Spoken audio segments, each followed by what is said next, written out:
은혜로우신 하나님이라는 제목을 가지고 하나님의 말씀 나누겠습니다. 여러분, 필립 얀시라고 하는 그 기독교인 저자 가운데 유명한 분이 한 분 계시죠. 그분이 쓴 책 가운데 유명한 책이 What's so amazing about grace라는 제목의 책이 있습니다. What's so amazing about grace? 뭐가 은혜가 그렇게 대단합니까? 라는 그러한 질문이죠. 여러분, 그 질문, 그러한 제목을 지은 이유 중에 하나가 세상 사람들이 살아가는 방법과 은혜라는 것은요, 너무 차이가 나기 때문에 그렇게 제목을 짓지 않았나 생각을 하게 돼요. 그뿐만 아니라 믿음이 있다고 자부하는 우리 또한 여러분, 사실 은혜를 제대로 깨닫고 있지 않기 때문에 여러분, 그런 제목을 짓지 않았나라는 생각을 해보았습니다. 그 책에서 나오는 예화 가운데 제가 과거에 여러분에게 나눴던 기억이 있는데요. 이번 주에 말씀을 준비하면 다시 생각이 나서 나누겠습니다. 힐러리 클린턴이 대통령 영부인으로 있을 때 미국에 있는 지금 기독교 보수 지도자, 여성 지도자들의 모임에 초대를 받아서 연설을 하게 되었다고 합니다. 여러분, 지금 미국에 있는 보수 기독교 여성 단체입니다. 그런데요, 그 힐러리 클린턴이 그 모임에 가서 연설을 하고자 참여하면서 단단히 준비를 하고 갔다고 합니다.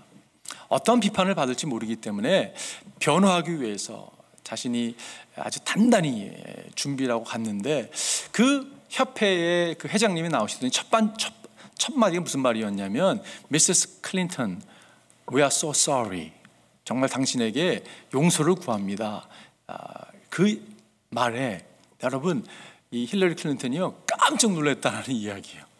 어떻게 당신의 입에서 그런 용서의 메시지를 전할 수 있습니까? 그래서요, 사실은 준비했던 그런 연설을 하지 않고 속에 있는 마음을 나눴다는 그런 이야기가 소개됩니다. 여러분, 왜 세상은 기독교인들이 비판의 소리를 한다고 생각할까요? 여러분, 예수님은 우리에게 은혜에 대한 메시지를 주시는데, 세상 사람들은 기독교인 그러면요, 은혜를 생각하지 못하는 이유가 있습니다. 그 중에 하나가 있다면 여러 이유가 있겠지만 기독교인들이 이 은혜에 대해서 명확한 이해가 여러분 찾아오지 않기 때문에 그 이해를 온전히 소화하지 못한 모습으로 살아가는 그 모습이 세상에 비춰질 때요, 그게 별로 이렇게 은혜가 중심이 되는 것이 아니기 때문에 그런 표현을 하지 않나라는 생각을 해보게 됩니다. 여러분, 은혜를 받은 사람들은, 정말 은혜를 제대로 경험한 사람들은 여러분, 다른 사람을 비판하지 않습니다. 진리는 선포하죠. 기독교인이 진리를 선포해야 되지만 다른 사람을 비판하지 않습니다. 왜냐? 내 눈에 지금 들보가 더 크게 보이거든요. 다른 사람의 티를 가지고 뭐라고 하지 못한다는 거예요. 여러분, 하나님은 오늘 본문에 뭐라고 말씀하고 있냐면, 하나님은 은혜로우신 하나님이라고 오늘 선포하고 있습니다. 여러분, 은혜를 어떻게 정의하십니까? 은혜를 간단히 정의한다면, 은혜는 자격이 없는 자에게 베풀어 주시는 하나님의 자비와 긍휼이죠. 여러분, 자격이 있어서 하나님의 자녀된 사람은 한 사람도 없습니다. 정말 우리는 자격이 없는데 하나님께서 일방적으로 우리에게 찾아와 주셔서 우리를 사랑해 주시고 보듬어 주시고 우리를 용서해 주신 것이 은혜예요. 그렇죠? 이것이 기독교의 여러분 가장 중요한 그러한 가르침입니다. 우리가 하나님의 속성에 대해서 말씀을 지금 나누고 있는데, 하나님은 어떤 분이신가? 하나님은요, 은혜로우신 하나님이세요. 우리에게 은혜를 베풀어 주실 기뻐하시는 분이십니다. 근데 이것을 우리가 하도 많이 들었음에도 불구하고 명확하게 이해 못하는 모습이 있습니다. 여러분, 정말 기도하기는 하나님께서 여러분과 저에게 오늘 말씀을 통해서 짧은 시간이지만 명확하게 은혜를 깨닫는 자리에 여러분과 제가 나가기를 바라요. 오늘 본문의 말씀은 너무 짧은 말씀이라 제가 한번 다시 읽겠습니다. 그러나 주님은 자비롭고 은혜로우신 하나님이시요, 노하기를 더디하시며 사랑과 진실이 그지없으신 분이십니다. 하나님은 은혜로우신 하나님이라고 오늘 선포하고 있어요. 여러분과 제가 은혜로운 하나님을 명확하게 깨닫게 된다면, 우리가 그분을 아는 만큼 여러분과 저는요 자유함을 누릴 수가 있어요. 여러분과 제가 하나님을 아는 만큼 여러분, 우리는 주님을 신뢰할 수 있습니다. 왜 우리가 주를 신뢰하지 못하는가? 하나님을 아는 지식이 부족하기 때문이라고 생각이 들어요. 여러분, 하나님의 우리 삶 가운데 찾아오셔서 행하신 일들, 공급해 주신 손길을요 매 순간 누리며 살 수 있는 열쇠가 뭐냐면, 하나님이 어떤 분이신가를 여러분과 제가 깨달을 때 이것이 가능하다는 것이에요. 그래서 우리가 하나님에 대해서 배워가는 거죠. 그중에 오늘은 하나님은 은혜로우신 분이세요. 이것이 여러분과 저에게 오늘 선포되기를 바랍니다. 오늘 우리가 좀 기억하기 좋기 위해서 오늘 저는 3S를 나눌 거예요. Saving Grace, 하나님의 구원의 은혜를 나누겠습니다. Strengthening Grace, 하나님이 우리를 강건케 하시는 은혜를 나눌 거예요. Sustaining Grace, 우리를 보존케 하시는 하나님, 그 하나님을 여러분과 제가 그 은혜를 오늘 경험했으면 좋겠습니다. 첫 번째는요, 하나님의 구원의 은혜입니다. 이 구원의 은혜가 믿는 여러분과 저에게 가장 기초되는 것이에요. 여러분, 인간은 이슈가 있습니다. 인간이 직면한 이슈가 있어요. 우리는 자꾸 문제를 이 문제야 저 문제야, 무슨 이게 재정적인 문제, 관계적인 문제야, 수많은 이야기를 하고 문제를 이야기하지만, 사실 가장 그 bottom line을 보게 되면 여러분, 이 영적인 문제가 있습니다. 그 문제가 뭐냐 하면, 모든 사람은 죄에 대한 이슈가 있어요. 이것이 해결하지 않는다면 여러분, 자유함을 누릴 수가 없죠. 성경은 뭐라고 선포하고 있습니까? 모든 사람이 죄를 범하였습니다 라고 선포하고 있어요. All have sinned. 모든 사람이 죄를 범하였다고 말씀합니다. 그래서 사람은 하나님의 영광에 못 미치는 처지에 놓여 있습니다. 우리의 처지가요, 죄로 인해서 하나님께 나아가지 못하는 그러한 모습에 처해진 우리의 모습입니다. 모든 사람이 죄인이라고, 의인은 없나니 하나도 없다고 성경은 선포하고 있어요. 그리고 여러분, 로마서 6장 23절에 보니까 죄의 싹은 죽음이라고 말씀하고 있어요.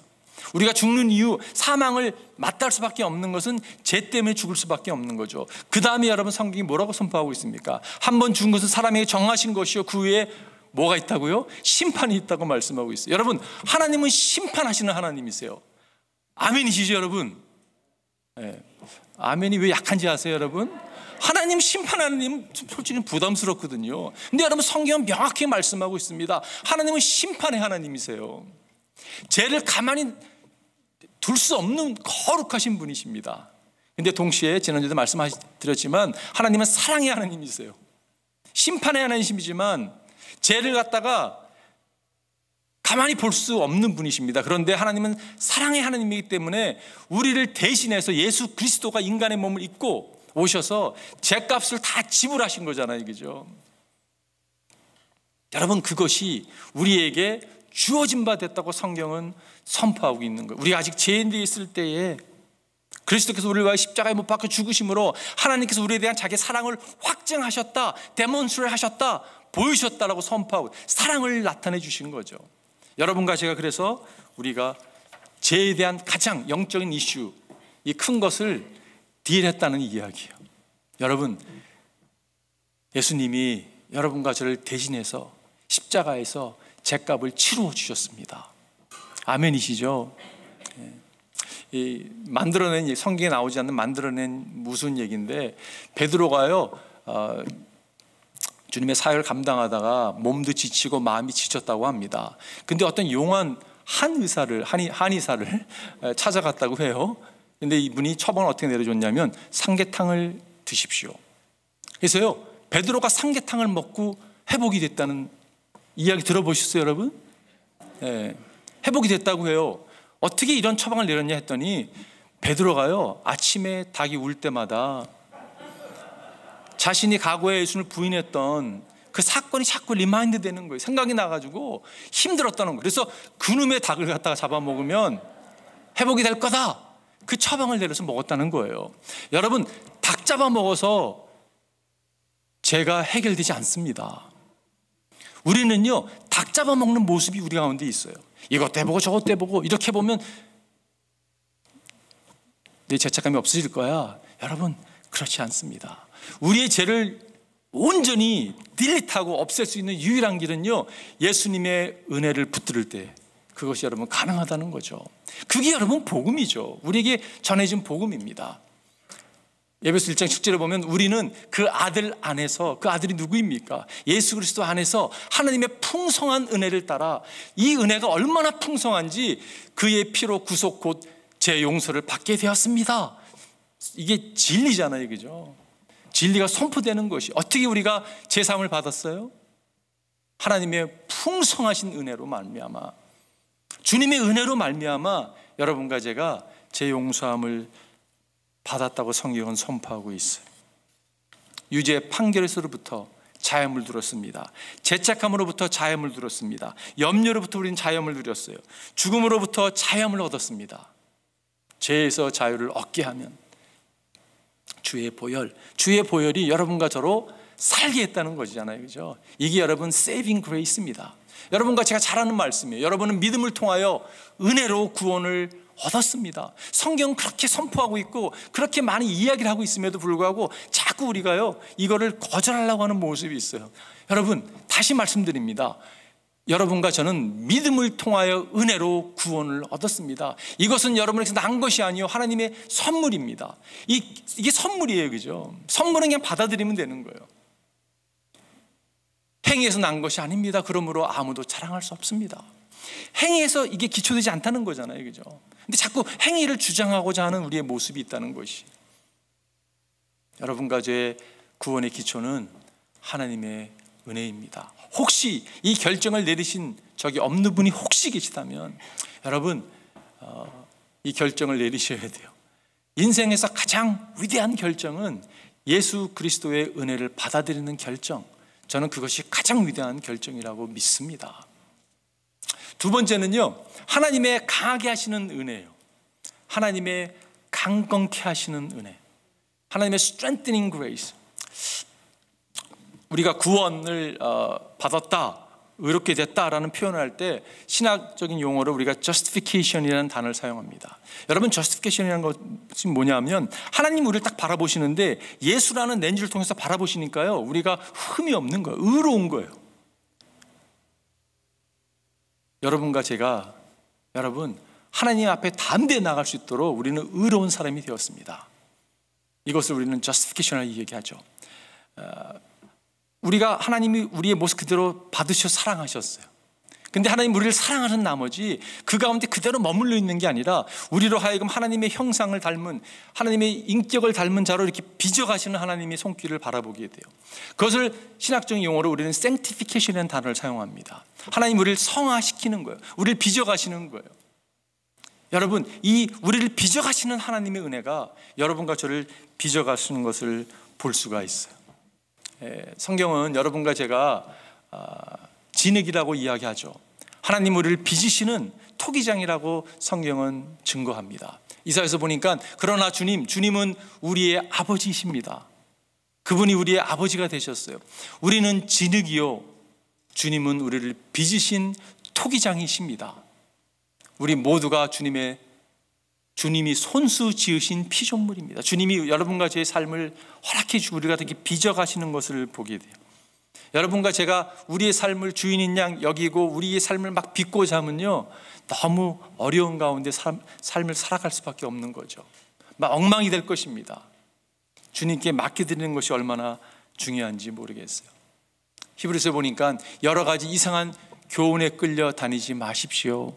음식 규정을 지키는 것으로 마음이 튼튼해지는 것이 아니라 은혜로 튼튼해지는 것이 좋습니다. 표현이 너무 좋은 것 같아요.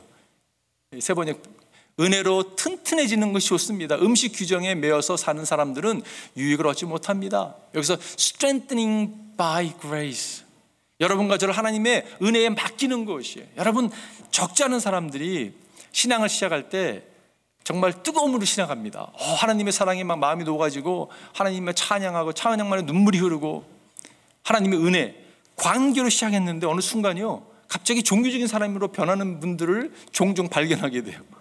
아니, 당신이 은혜로 말며 은혜로 신앙을 시작했는데 어떻게 어느 순간 이렇게 말하는 것도 바뀌고, 그게 좋은 의미에서의 성화되는 모습이라면 좋은데 그냥 종교적인 사람의 모습을 입고 살아가는 모습, 비판하고 판정하고 하는 자리에 나가는 모습을 보게 됩니다. 여러분, 은혜를 제대로 이해하지 못한 모습이라고 생각이 들어요. 사도 바울이 뭐라고 얘기했냐면 이렇게 얘기했습니다.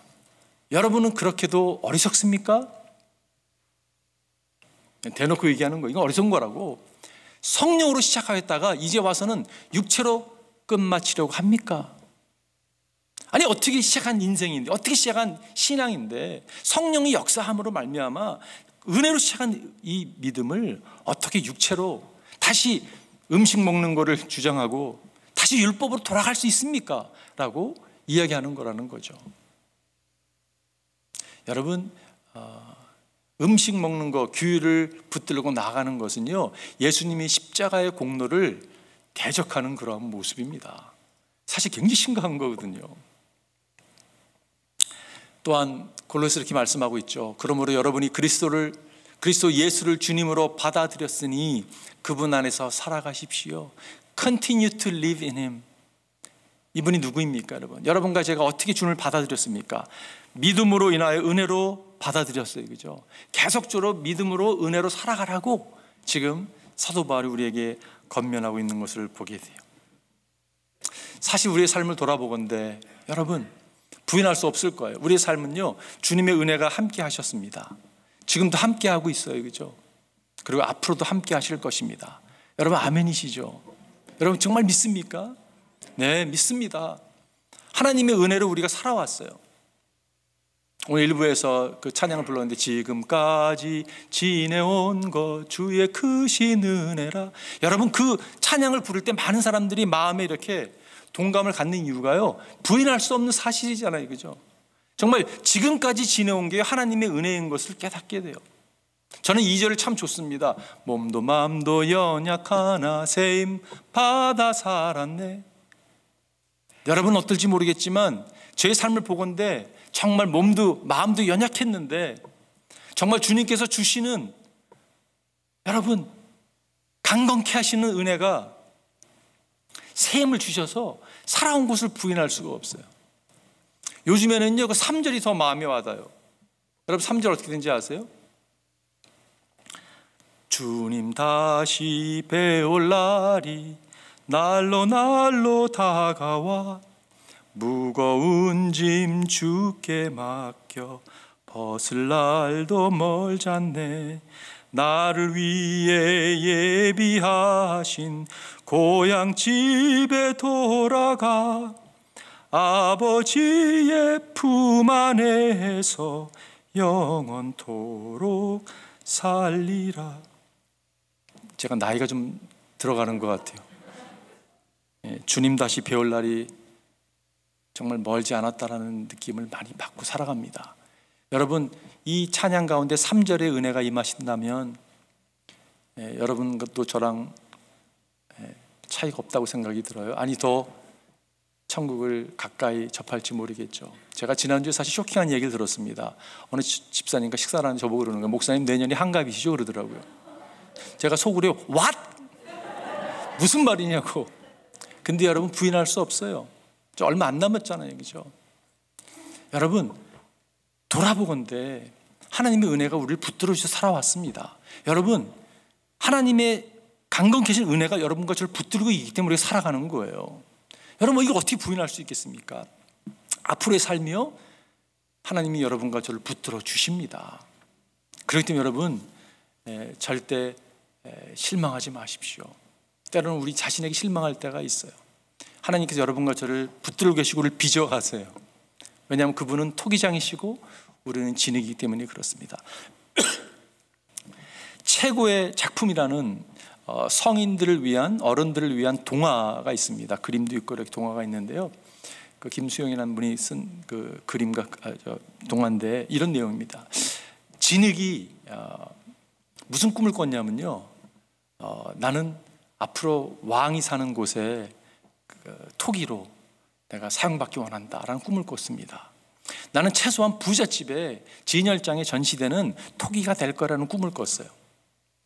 왜 그런 꿈을 꿨냐면요, 진흙이, 주위의 진흙들을 보니까 그 진흙을 소유한 분이 그 나라의 최고의 장인이었거든요. 토기장이었거든요. 그러니까 저 사람의 손에 빚어지는 그릇들은 최소한 부잣집의 장식품이 될 거야 라는 기대감을 가지고 여러분 꿈을 꾸고 있었습니다.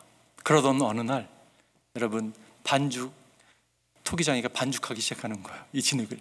얼마나 흥분됐겠습니까, 여러분. 와, 드디어 내가 이제 멋진 명품의 토기가 되겠구나라는 그런 꿈을 가지고 반죽하는 그 토기장이를 바라보고 있었습니다. 근데 좀 이상하게 빚어지는 거예요. 한쪽으로 기울는 이 주둥이를 만들고, 이 손도 이게 보통 손잡이가 아니라 큰 그런 주위의 진흙들이 보고 웃는 거예요. 비웃는 게 아니었는데 그걸 비웃는구나라는 생각을 하게 됩니다. 토기장이가 미워지기 시작하는 거예요. 왜 나를 이렇게 빚는 거지? 라는 서운한 마음도 들어왔습니다. 더 황당했던 거는 뭐냐면, 불가마의 그 토기가 들어가서 나온 다음의 모습은 흉측하게 여겨질 정도의 모습이었어요. 근데 그 토기장이가 나오자마자 그것을 가슴에 품고 어디론가 달려갑니다. 달려간 곳이 어디였냐면 가난한 농부의 집이었어요. 부잣집을 꿈꿨는데, 정말 왕의 궁전을 꿈꿨는데, 이게 뭐야? 저 사람이 날 실수로 떨어뜨렸으면 좋겠어, 난 깨졌으면 좋겠어 라는 생각을 갖게 됩니다.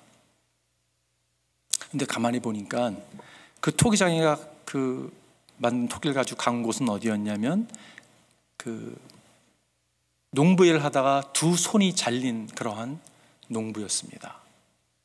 그 그릇을 커스텀 메이드로 만들어 준 거였죠. 그거를 이렇게 토기장이가 건네니까 그 가난한 농부가 눈물을 흘리면서 고맙다는 표현을 합니다. 토기장이 이렇게 얘기하는 거예요. 저한테 고마워할 거 없다고, 제가 오히려 고맙다고, 내가 이거를 만들면서 얼마나 기뻤는지 모르겠다고, 내가 여태까지 만들었던 수많은 토기 가운데 최고의 작품이라고. 여러분, 이렇게 토기장이가 이야기를 합니다. 그 이야기를 듣고서 깨달음이 찾아온 거죠. 아, 내가 최고의 작품이구나. 여러분, 때로는요, 우리가 하나님의 의도를, 하나님의 계획을 이해하지 못할 때가 얼마나 많은지 모르겠어요. 그래서 불평하죠. 에휴, 이렇게 살 바에는 그냥 끝나는 게 낫겠어 라는 생각을 가질 때가 있습니다. 근데 여러분, 하나님은 우리 가운데 착한 일을 시작하신 분은요, 그분이 우리를 빚어가시는 분이세요. 우리를 빚어가시는 하나님을 여러분과 제가 절대 놓치지 않기를 바랍니다. 이것이 우리를 강건케 하시는 은혜예요. 마지막 세 번째는 하나님의 보존케 하시는 은혜가 있습니다. Saving grace, strengthening grace. 마지막 세 번째는 sustaining grace. 여러분, 인생에는 고통이 찾아오죠. 고난이 있습니다. 그렇기 때문에 때로는요, 포기하고 싶을 때가 있어요. 근데 이 보존케 하는 은혜가 뭐냐면요, 포기할 것 같은 거예요. 끝날 것 같은데 계속 끝나지 않고 계속 가는 거예요. 돌아보건대 이것이 하나님의 보존케 하신 은혜였다라는 것을 깨닫게 되는 거죠. 사도 바울이 고린도후서에 보면 하나님께 3번 간구했다고 성경 기록하고 있어요. 정확하게 그가 어떤 고통을 가졌는지는 성경 학자마다 다르지만, 여러분, 그가 하여간에 육신의 가시가 있었습니다. 고통 가운데 하나님께 기도해서, 하나님, 이 고통을 가져가 주세요. 가져가 주세요. 가져가 주세요. 3번씩 간구했습니다. 근데 하나님이 어떻게 답을 하시면 이렇게 답을 하셨어요. 그러나 주님께서는 내게 이렇게 말씀하셨습니다. 내 은혜가 내게 족하다. 내 은혜가 내게 족하다. 내 능력은 약한 데서 완전하게 된다. 그러므로 그리스도의 능력이 내게 머무르게 하기 위해서 나는 더욱더 기쁜 마음으로 내 약점들을 자랑하려고 합니다. My grace is sufficient for you. 그게 답이었어요. 여러분, sufficient이라는 말은 무슨 말입니까? 충분하다는 이야기예요. 지금 이 고통을 없애달라고 기도했는데 하나님은 답으로 은혜를 주셨어요. 다시 말해서 여러분 가지 삶 가운데 정말 필요한 것이 있다면 은혜라는 거예요. 우리가 더 구해야 될 것이 있다면 은혜라는 거예요. 여러분과 제가 주님의 은혜를 구하는, 특별히 보존케 하신 은혜를 구하는 자리에 여러분과 제가 나아가기를 바랍니다. 히브리 14장 16절 보니까, 그러므로 우리는 담대하게 은혜의 보좌로 나아갑니다. 여러분, 나아갑시다. 은혜의 보좌에 나아갑시다. 그래야 우리가 자비를 받고 은혜를 입어서 제때에 주시는 도움을 받도록 합시다. 하나님의 시간과 우리 시간이 다를 때가 참 많아요, 그죠? 우리는 자꾸 우리 시간에 하나님 맞춰달라고 기도하지만 하나님이 시간에 일하시는 걸 보게 됩니다. 여러분과 제가 구할 게 뭐냐면요, 은혜예요. 하나님께 간구했는데, 고통을 놓고 기도했는데 하나님께 가져가실 때가 있어요, 그죠? 그거는요, 공급하시는 은혜를 경험하는 것입니다. 근데 가져가지 않는다 할지라도 보존케 하시는 은혜를 여러분과 제가 구해서 나아가기를 바라요. 여러분, 우리의 약함을 좀 자랑했으면 좋겠어요. 여러분과 제가 약함을 자랑하고, 하나님, 약하기 때문에 제가 주를 의지합니다.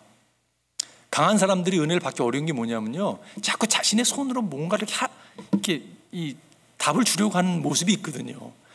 그러니까 여러분, 하나님의 은혜를 경험하지 못하는 모습이 있습니다. 여러분과 제가 만약에 우리의 손으로 나의 고통과 문제를 해결하려고 하게 되면 어떤 현상이 일어나냐면, 제가 이 말씀 묵상하다가 깨달음이 막 찾아왔어요. 하나님의 은혜에서 떨어져 나가는 사람이 아무도 없도록 주의하십시오. 또 쓴 뿌리가 돋아나서 괴롭게 하고 그것으로 많은 사람이 더러워지는 일이 없도록 주의하십시오. 왜 이 말씀을 같이 하나님의 은혜에서 떨어져 나가지 않도록 기도하라고 하고 주의하라고 하고 왜 쓴뿌리 이야기를 했을까? 제 생각에 그런 생각이 들었어요. 여러분, 만약에 하나님의 은혜를 붙잡지 않고 내 힘을 붙잡게 되면요, 결국은 쓴뿌리를 심는 모습이 될 수밖에 없다는 것이에요. 여러분, 쓴뿌리라는 게 굉장히 무서운 겁니다. 왜냐하면요, 쓴뿌리를 심는 분들의 공통점이 있다면 비판적이에요. 은혜 받은 사람은 비판적이지 않거든요. 근데 굉장히 비판적입니다. 부정적입니다. 왜냐하면 쓴뿌리, 상처가 여기 있기 때문에 그런 거죠. 제가 놀라운 사실이 우리 교회에서도 그런 모습을 많이 볼 때가 있어요. 쓴뿌리를 심은 분을 많이 본다는 게 아니라 충분히 이 상황에서는요, 야, 저분 저 상황에서 어떻게 저 믿음을 소유할 수 있을까? 아이가 저렇게 아파서 힘들어하는데 어떻게 저렇게 스윗 스피릿을 가지고 살아갈 수 있을까라는 생각할 때가 있어요. 상황이 저렇게 안 좋은데도 불구하고 비러네스가 아니라, 쓴뿌리가 아니라 정말 스윗 스피릿을 가지고 여러분 이겨내는 분을 보게 됩니다. 그것은요, 답이 하나밖에 없어요. 보존케 하시는 하나님의 은혜를 붙드는 분이시구나. 정말 서스테이닝 그레이스를 붙들고 가는 분인 것을 여러분 알게 된다는 것이, 우리가 정말 하나님께서 우리 가운데 착한 일을 시작하셨습니다. 그리고 그분께서 보존케 하시며 그 레이스를 끝내실 것이에요. 여러분, 1992년도에 그 바르셀로나 올림픽 때, 오래전 일이잖아요, 그죠? 벌써 이게 30년이 됐습니다. 근데 아직도 기억나는 한 인물이 있어요. 올림피언이 있습니다. 그분이 누구냐면 데렉 레드맨이라는 사람입니다. 여러분 기억할지 모르겠어요. 이분이 영국 대표로 400m 결승전에 들어선 사람입니다. 이분이 쿼터 파이널 때 세계 신기록을 세웠기 때문에 이 사람이 우승 후보로 이렇게 떠올랐던 분이세요. 근데 400m 달리는 가운데 150m쯤 달리다가 갑자기 근육이 파열을 일으킵니다. 그래서 더 이상 뛰지 못하고 쩔뚝거리면서 결승점을 향해 걸어갑니다. 그 모습을 보고 간중에 있던 아버지가 뛰쳐나오죠. 그래서 부축해서 같이 갑니다. 이렇게 마지막 결승점이 됐을 때 아버지가 그 아들을 혼자 가게 합니다. 그리고 그는 400m에 세계 기록은 기록하지 못했지만 피니시할 수 있었습니다. 6만 5천 명의 관중들이, 스트림에 있었던 관중이 다 일어나서 기립박수를 쳐줬어요. 여러분, 그게 정말 올림피언의 스피릿이잖아요, 그죠? 저는 그런 생각을 해보게 돼요. 인생은 결국은 이 풋레이스 같은 건데, 경주하는 건, 달리기 경주를 하는 것 같은데, 이게 짧은 스프린트는 아닌 것 같고 마라톤 같은데, 때로는 포기하고 싶은 거예요. 가다가 이거 뭐 게임 끝나는데 뭘 더 가면 뭐 무슨 이익이 있겠어? 아니죠. 근데 돌아보니까 내가 선택해서 간 것 같았는데 돌아보니까 하나님의 보존 계신 은혜가 있었다는 것이, 부인할 수 없는 하나님의 손길, 그것이 여러분과 저에게 허락된 은혜라는 것입니다. 여러분, 그러기 때문에 여러분과 제가 은혜를 붙들어야 되는 것이에요.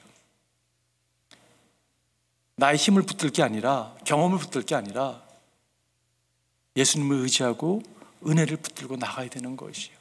야고보서는 이렇게 얘기합니다. 그러나 하나님께서는 더 큰 은혜를 주십니다. 하나님은 He is a giver. 하나님은 주시는 분이세요.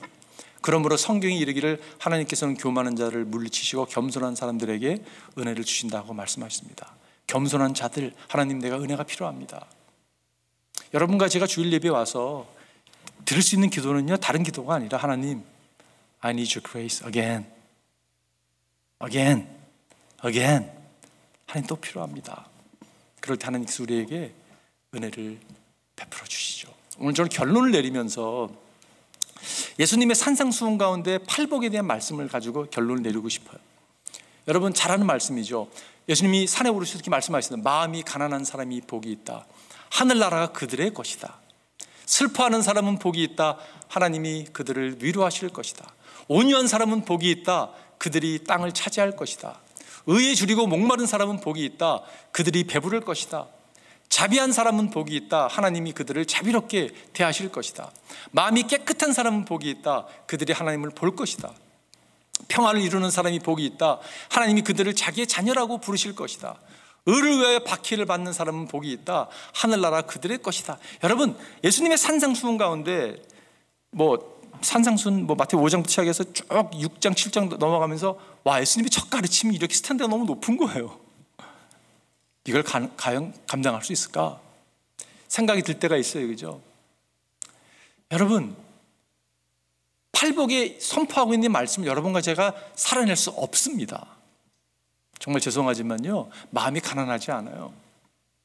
애통하는, 슬퍼하는 모습이 없습니다. 여러분, 온유하며 온유하고 거리가 멉니다. 여러분, 자비를 베풀어요. 무슨 자비를? 자비 받는 건 좋아할지 모르겠는데 베푸는 거 싫어하거든요. 평화의 피스메이커입니까? 아닙니다. 여러분, 우리의 모습이 이거를 불가능해 감당할 수 없습니다. 그런데 여러분 잘 보세요.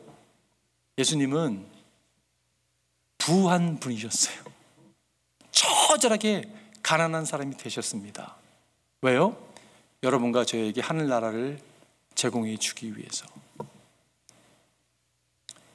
예수님은요, 비통해 하셨어요.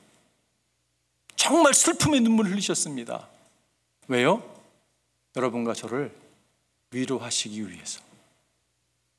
예수님은요, 온전히 완벽하게 온유한 분이 되셨어요. 왜요? 여러분과 저에게 땅을 유산으로 주기 위해서. 예수님은요, 줄이고 목마르셨습니다. 예수님 십자가상에서 내가 목마르다라고 그렇게 예수님이 아주 그냥 절규하셨어요. 왜요? 여러분과 저로 하여금 배부리 먹게 하기 위해서, 영적인 목마름을 해소시키기 위해서 주님이 목마르셨어요. 자비한 사람은 복이 있다. 주님이 여러분, 하나님께서 예수님께 자비를 베풀지 않으셨어요. 얼굴을 돌리셨잖아요. 자비를 안 베푸셨습니다. 그냥 죄인의 모습으로 그냥 죽었습니다. 왜요? 여러분과 저로 하여금 자비를 경험케 하기 위해서. 마음이 깨끗한 사람은 복이 있다. 하나님을 볼 것이다. 하나님께서 예수님으로부터 얼굴을 확 돌리셨습니다. 왜 그렇게 하셨습니까, 여러분? 여러분과 제가 깨끗해져서 하나님을 볼 수 있게 하기 위해서. 평화를 이루시는 보쌈, 예수님은 평강의 왕으로 오셨습니다. 그래서 여러분과 저로 하여금 하나님의 자녀가 되게 하기 위해서. 주님은 의로의 박해를 받으시고 십자가에서 처절하게 죽으셨습니다. 왜요? 여러분과 저에게 하늘나라를 제공해 주기 위해서. 예수님은 우리를 대신해서 이런 삶을 사셨습니다. 여러분, 이게 너무 중요한 거예요. 우리가 이 삶을 살지 못할 걸 아셨기 때문에 주님은 대신해서 이 삶을 살아주신 거예요. 우리가 예수님을 바라볼 때, 아, 예수님이 나를 위해서 이런 삶을 살아주셨구나를 깨닫는 순간 은혜를 경험하는 것이잖아요. 그죠? 와, 내가 이렇게 존귀한 사람이야? 내가 이렇게 하나님의 사랑을 받는 사람이구나. 내가 이런 은혜를 받고 있구나를 깨닫게 되는 거예요. 언제요? 그리스도를 바라볼 때. 나를 바라보는 게 아니라 주를 바라보는 게 아니라 예수 그리스도를 바라볼 때, 나를 대신해서 행하신 그분의 업적을 바라볼 때, 와우, 이게 은혜구나. 여러분, 만입이 내게 있어도 그 찬양하시죠. 여러분, 입이 10,000개 있으면 뭐 하시겠어요? 저놈의 자식 말이야 저거 비판하시겠어요? 아니죠. 만입이 내가 있다면 그 입 다 가지고 내 구주 주신 은총을 늘 찬송하겠네. 은혜를 경험했기 때문에 이 찬양을 부를 수 있는 것이에요. 2절은 이렇게 아름답습니다. 내 은혜로우신 하나님, 날 도와주시고 그 크신 영광 널리 펴 다 알게 하소서. 내 은혜로우신 하나님, 날 도와주시고 그 크신 영광 널리 펴 다 알게 하소서. 은혜를 바라보니까, 예수님을 바라보니까 날 대신해서 이루신 그 업적과 영광스러움이 쫙 펼쳐지는 것이에요. 와우! 내가 이렇게 존귀한 자구나, 이렇게 은혜 받은 자구나를 선포하고 나아갈 수 있는 거죠. 3절 보니까 내 주의 귀한 이름이 날 위로하시고 이 귀의 음악 같으니 참 희락되도다. 진정한 조의가 어디 있습니까? 주 예수 그리스도의 이름에 있는 거예요. 구원자 되신 예수 그리스도께. 마지막 4절은 내 죄의 권세 깨트려 그 결박 푸시고 이 추한 마음을 피로써 곧 정케 하셨네. 저는 기도하기를 여러분과 제 고백이 이 고백이 되었으면 좋겠어요. 그리스도를 바라봄으로, 주님이 행하신 업적을 바라봄으로 얼마나 내가 은혜 가운데 있다는 것을, 내가 존귀한 자라는 것을, 나를 대신해서 삶을 사셨던 그분으로 인하여 깨달은 바 되는 여러분과 제 인생이 되기를 주님으로 축원드립니다. 한번 기도하겠습니다, 여러분.